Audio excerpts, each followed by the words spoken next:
Good morning students, myself Sumit Sharma. I am your maths teacher in this class 10. Today we learn exercise 5.2 for arithmetic progression in chapter 5. September last the chapter will be completed, exercise 5.1 arithmetic progression and introduction. Then we repeat what is arithmetic progression. In series or same common difference of terms are called arithmetic progression. क्या होती है arithmetic progression?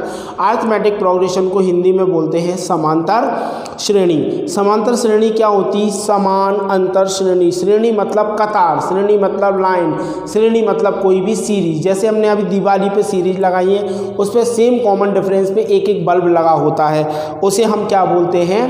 Arithmetic progression. For example arithmetic progression, जब भी कोई series बनती है उनका common difference क्या हो? सेम हो, उसे हम क्या बोलेंगे? Arithmetic progression. एक मतलब होता है टर्म. टर्म मतलब कोई भी संख्या, कोई भी नंबर. ठीक है.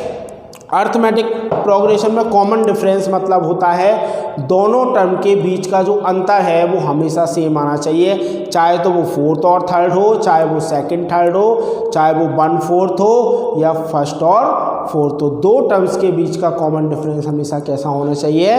सेम. उसे हम क्या बोलते हैं? Arithmetic progression. So today's we start in exercise 5.2 question number 2. अब आप पूछेंगे क्वेश्चन नंबर फर्स्ट क्यों नहीं करवा रहे हैं? तो क्वेश्चन नंबर फर्स्ट में आपका फिल इन द ब्लैंक्स है और क्वेश्चन नंबर 2 से आपके सही क्वेश्चन से स्टार्ट हैं. क्वेश्चन नंबर 2 का फर्स्ट पार्ट है 30 टर्म ऑफ एपी.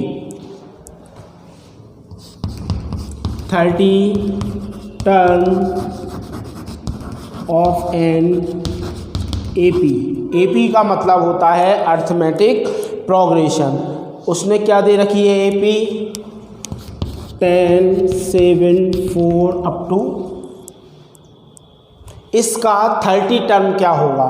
30 टर्म निकालने के लिए हेयर इस सीरीज का फर्स्ट टर्म क्या है? 10. कॉमन डिफरेंस हम कैसे निकालते हैं? Second term minus first term, यानी 7 माइनस 10. ये कितना आ गया? माइनस का 3. अब मुझे 30 टर्म निकालना है, तो 30 टर्म को निकालने का तरीका होगा a प्लस, फॉर्मूला होता है अर्थमेटिक प्रोग्रेशन का a plus n minus 1d. n का मतलब होता है नंबर ऑफ टर्म. तो a प्लस 30 माइनस 1 और d, a plus n minus 1d.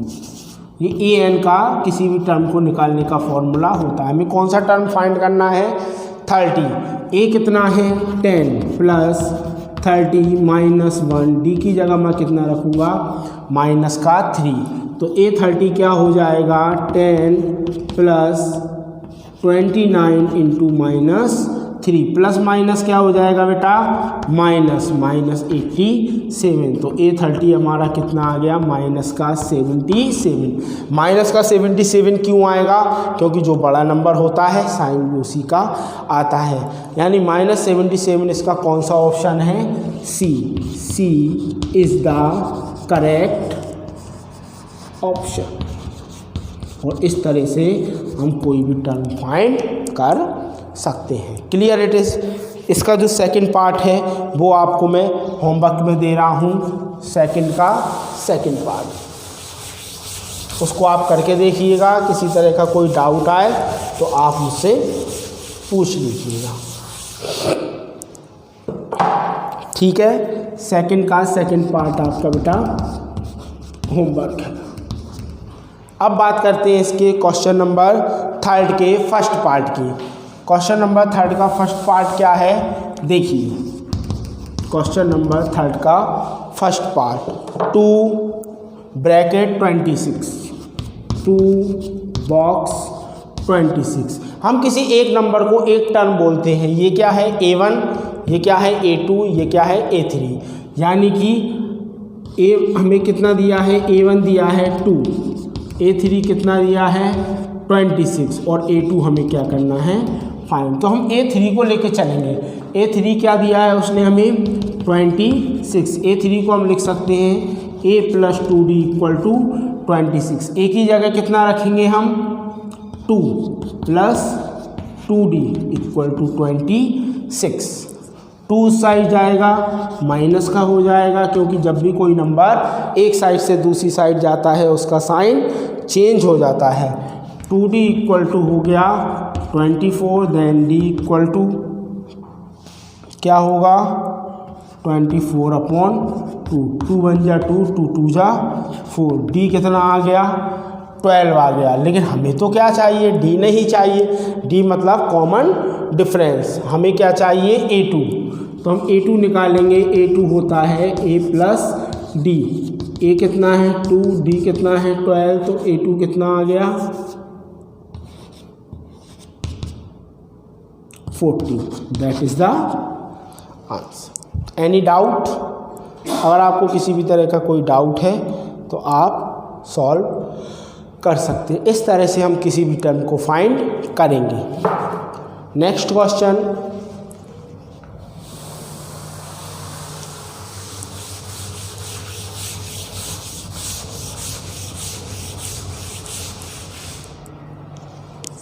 अब बात करते हैं सेकंड पार्ट की। थर्ड के सेकंड पार्ट क्या है?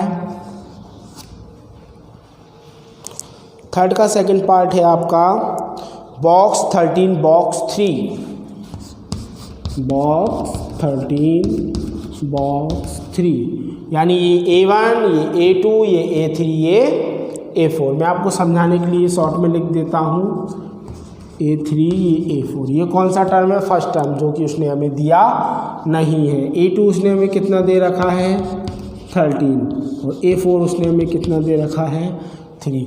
A2 मतलब हम a प्लस n-1d की जगह डायरेक्ट भी एक फार्मूला लगा सकते हैं, d को एक कम के। जैसे हमें A2 निकालना है तो A2 का फार्मूला क्या होगा, A2 इक्वल टू दिया है 13, तो इसे हम लिख सकते हैं a प्लस d। कहने का मतलब n-1d होता है, यानी जो टोटल टर्म होते हैं उसमें से कॉमन डिफरेंस को एक कम कर दो। तो यहाँ 2 टर्म है तो क्या आएगा a प्लस डी। ऐसे ही A4 होगा तो उसे हम क्या लिखेंगे a प्लस 3d। d को एक कम कर देते हैं। जैसे फिफ्थ टर्म में मुझे निकालना है तो उसको क्या करेंगे a प्लस 4d। जैसे 7 टर्म हमें निकालना है तो 7 टर्म को हम क्या करेंगे a प्लस 6d। 11 टर्म हमें निकालना है तो हम क्या करेंगे a प्लस 10d। d को हमेशा एक कम कर देते हैं। तो A2 से ये एक इक्वेशन बन गया। A4 हमें दिया है 3, A4 को हम क्या लिख सकते हैं a plus 3d equal to 3 in equation second. आपने थर्ड चैप्टर में एक मेथड पढ़ा होगा एलिमिनेशन।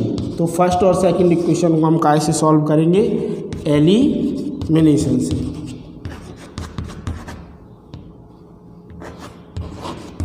ये 3, ये इक्वेशन फर्स्ट, ये equation second, minus minus then minus, ये आपका cancel.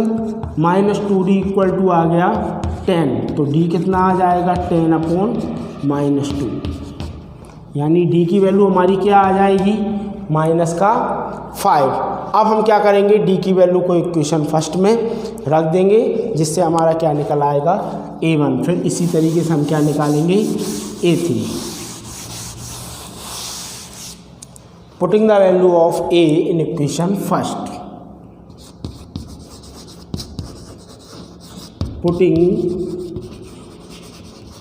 the value of d in equation first। First equation हमारी क्या थी, a plus D equal to 13।